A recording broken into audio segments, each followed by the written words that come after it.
हाय, आज हम बात करने वाले हैं पीसीओडी या फिर हम इसको पीसीओएस भी कहते हैं और आजकल इसका नया नाम है PMOS, poly endocrine metabolic ovarian syndrome, जो कि फीमेल में होती है क्योंकि ये ओवेरियन सिंड्रोम है। अब ये पीसीओडी, पीसीओएस या पीओएमएस क्यों होता है, क्या इसके पीछे रीजन होते हैं, क्या इसके सिम्टम होते हैं और रियल में हम किस तरीके से इसको ठीक कर सकते हैं, इसको डिटेल में समझने वाले हैं, इसकी अंदर तक चीजें समझने वाले हैं कि इसका रूट कोज क्या होता है। तो चलिए शुरू करते हैं। देखिए, ये है हमारा, हमने मान लिया ये हमारा ब्रेन है, ठीक है। और ये हमारा ब्रेन जो है, इसके अंदर सेंटर में होता है हाइपोथैलेमस, ठीक है, हाइपोथैलेमस। अब जो ये हाइपोथैलेमस है, ये क्या करता है, इसके बहुत सारे इंपॉर्टेंट काम हैं। सबसे पहले ये बॉडी के टेम्परेचर को बैलेंस करता है, मेंटेन करता है। दूसरा, ये इमोशन को कंट्रोल करता है। तीसरा, thirst, hunger, sexual desire, hormones, इन सबको कंट्रोल कौन करता है? हमारा हाइपोथैलेमस करता है। जब आपको किसी चीज का बुरा लगता है, आप रोना आपको आता है, तो वो आपका हाइपोथैलेमस की वजह से होता है। आप खुश होते हैं, आप आसपास के जो एनवायरनमेंट को देख के अगर आपको एकदम से कोई अच्छी चीज हुई है, खुश होते हैं, तो भी हाइपोथैलेमस की वजह से। आपको भूख लग रही है, प्यास लग रही है, किसी चीज को, किसी सीन को देख के सेक्सुअल डिजायर बढ़ी है, तो वो सारे जो काम है वो आपके हाइपोथैलेमस ही करता है, ठीक है। अब ये हाइपोथैलेमस जो है, ये मेनली बहुत सारे काम है, लेकिन हमारा आज का समझने का टॉपिक है पीसीओडी। तो आपका हाइपोथैलेमस क्या करेगा? हाइपोथैलेमस एक हार्मोन रिलीज करेगा, जीएनआरएच, गोनाडोट्रोपिन रिलीजिंग हार्मोन। और ये गोनाडोट्रोपिन रिलीजिंग हार्मोन क्या करेगा कि आपके ब्रेन के बिल्कुल नीचे पार्ट में, दो पार्ट में, एक होता है पिट्यूटरी ग्लैंड। क्या होता है? ये है आपका पिट्यूटरी ग्लैंड। अब ये पिट्यूटरी ग्लैंड जो है, ये हाइपोथैलेमस जीएनआरएच को रिलीज करेगा। जीएनआरएच आपकी पिट्यूटरी ग्लैंड को स्टिमुलेट करेगा। पिट्यूटरी ग्लैंड दो हार्मोन को रिलीज करेगा। कौन से दो हार्मोन? एक एफएसएच और दूसरा एलएच। एफएसएच मतलब फॉलिकल स्टिमुलेटिंग हार्मोन और एलएच मतलब ल्यूटिनाइजिंग हार्मोन। अब फॉलिकल स्टिमुलेटिंग हार्मोन मतलब आपके फॉलिकल को स्टिमुलेट करने के लिए, ठीक है। अब आगे समझते हैं। देखिए, यहां पर है आपकी ओवेरी, ठीक है, इस तरीके से होती है।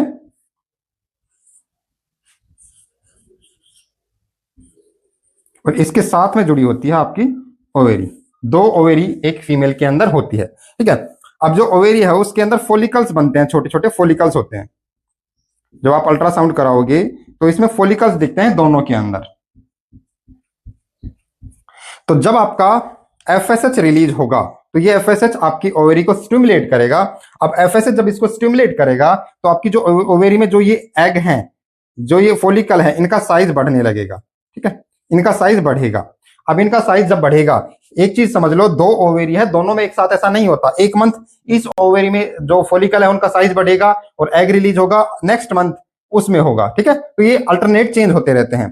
तो इनमें से लास्ट में क्या होगा, बहुत सारे जो एग हैं वो मैच्योर होंगे, सॉरी साइज बढ़ेगा, लेकिन उनमें से कोई एक एग ही फाइनली, एक एग को सेलेक्ट किया जाएगा और वो एग मैच्योर होगा, फुली मैच्योर होगा। अब ये एग फुली मैच्योर हो चुका है। देखो, जब आपका पीरियड स्टार्ट हुए तो उसके दूसरे दिन से 5वें दिन तक, 2 से लेकर 5वें दिन तक आपका एफएसएच बढ़ता है। 2 से 5वें दिन एफएसएच इसलिए बढ़ता है कि वो एग को मैच्योर कर पाए, ठीक है। अब 5वें दिन के बाद में आपका एलएच बढ़ता है। अब एलएच सर्ज आने लगेगा 5वें दिन के बाद में। अब एलएच का क्या काम है? एलएच का काम है कि जो आपके ओवेरी में ये फॉलिकल जो कि मैच्योर हो चुका, इस मैच्योर फॉलिकल को आपकी फैलोपियन ट्यूब में लेके आना। ये क्या है? ये दोनों है आपकी फैलोपियन ट्यूब, ठीक है। ये आपकी यूट्रस, ये आपकी ओवेरी, मैं लिख देता हूं ओवेरी, ये भी ओवेरी, ये आपकी यूट्रस, ये आपकी फैलोपियन ट्यूब, ठीक है, ये आपकी फैलोपियन ट्यूब। अब एलएच बढ़ा, एलएच बढ़ा तो आपका जो एक एग मैच्योर हुआ था वो एक एग आपकी फैलोपियन ट्यूब में आया। अब जैसे ही फैलोपियन ट्यूब में आया, देखो, जब आपका एफएसएच किसी एक एग को मैच्योर कर रहा होता है, उस टाइम पे आपकी ओवेरी में एक सेंटर में ओवेरी के बिल्कुल सेंटर में एक थिका सेल होती है। क्या होती है? थिका सेल। ये थिका सेल दो हार्मोन रिलीज करती है, एक प्रोजेस्टेरोन और दूसरा ईस्ट्रोजन। ठीक है, इनका क्या काम है अभी बताने वाला हूं। एफएसएच बढ़ा तो आपकी ओवेरी के अंदर एक एग मैच्योर हुआ, फिर एलएच बढ़ा, एलएच ने उस मैच्योर एग को फैलोपियन ट्यूब के अंदर लेके आया। अब जैसे ही एलएच आपके फैलोपियन ट्यूब के अंदर उस एग को लेके आएगा, ये बात है लगभग डे 6 से और डे 14 तक। ठीक है, अब जैसे ही यहां पर एग आया, जैसे ही एग आएगा तो आपकी थिका सेल जो है, आपकी थिका सेल को पता लग जाएगा कि जो एग है ये मैच्योर हो चुका है, फैलोपियन ट्यूब में जा चुका है। अब आपकी यूट्रस समझती है कि अब यहां से आएगा आपका स्पर्म, और जो स्पर्म है वो मूव करते करते इस एग से फर्टिलाइज होगा और उसके बाद में प्रेगनेंसी होगी। ये आपकी यूट्रस पहले ही सोच लेती है। ठीक है, लेकिन जब ये सोच लेती है तो आपकी यूट्रस मैसेज देती है थिका सेल को कि प्रोजेस्टेरोन बढ़ाओ। अब प्रोजेस्टेरोन बढ़ा, प्रोजेस्टेरोन बढ़ते ही क्या होगा, आपकी जो यूट्रस है उसके अंदर यूट्रस लाइनिंग, जिनको हम एंडोमेट्रिक लाइनिंग भी बोलते हैं, ये बढ़ने लगेगी। ठीक है, आपकी यूट्रस के अंदर एंडोमेट्रिक लाइनिंग बढ़ने लगेगी। क्यों बढ़ती है? ये इसलिए बढ़ती है कि जैसे ही ये एग फर्टिलाइज होगा तो ये एग यहां से फर्टिलाइज होने के बाद में अल्टीमेटली लास्ट में तो यहां पे आएगा जहां पे प्रेगनेंसी होगी और यहां पर ही बेबी बनेगा। ठीक है, तो इसलिए आपकी यूट्रस पहले ही रेडी हो लेती है और लाइनिंग को बढ़ा देती है, वो मैच्योर होने की कोशिश करती है ताकि वो एग को, उस बेबी को अच्छे से रख सके। तो आपकी एंडोमेट्रिक लाइनिंग बढ़ने लगेगी। ठीक है, दोबारा बता देता हूं, दोबारा से एक बार चीजें रिपीट करा देता हूं। एफएसएच बढ़ा, एफएसएच बढ़ने की वजह से आपकी ओवेरी में जो एग थे उनका साइज बढ़ने लगा और उनमें से कोई एक एग फुली मैच्योर हुआ। अब मैच्योर हुआ एफएसएच की वजह से, लेकिन उस एग को आपकी फैलोपियन ट्यूब में लाने का काम आपका एलएच करेगा। अब एलएच की वजह से ये फैलोपियन ट्यूब में आ चुका है। जैसे ये फैलोपियन ट्यूब में आएगा, आपकी यूट्रस समझेगी कि अब ये फर्टिलाइज होगा और फर्टिलाइज होने के बाद में ये आपकी यूट्रस में आएगा। इसलिए आपकी यूट्रस आपकी ओवेरी में जो थिका सेल है उसको मैसेज देती है, थिका सेल प्रोजेस्टेरोन बढ़ाती है और प्रोजेस्टेरोन बढ़ने की वजह से आपकी यूट्रस की लाइनिंग, एंडोमेट्रिक लाइनिंग भी बढ़ने लगती है। ठीक है, अब क्या होगा, अब मान लेते हैं कि नॉर्मल केस में कि जो फीमेल थी वो इंटीमेट नहीं हुई, मतलब ये एग के पास में स्पर्म नहीं आएगा क्योंकि इंटीमेट नहीं हुई, तो इस वजह से स्पर्म नहीं आएगा। स्पर्म नहीं आएगा तो ये फर्टिलाइज नहीं होगा। अब फर्टिलाइज नहीं होगा तो ये एग यहां तो नहीं रहने वाला, ये एग कहां आएगा, ये एग अल्टीमेटली आएगा आपकी यूट्रस में। ठीक है, अब ये फर्टिलाइज तो है नहीं, तो ये एग डेड हो चुका है और ये जो सेल्स हैं ये भी डेड हो चुके हैं क्योंकि इनका भी कोई काम नहीं है।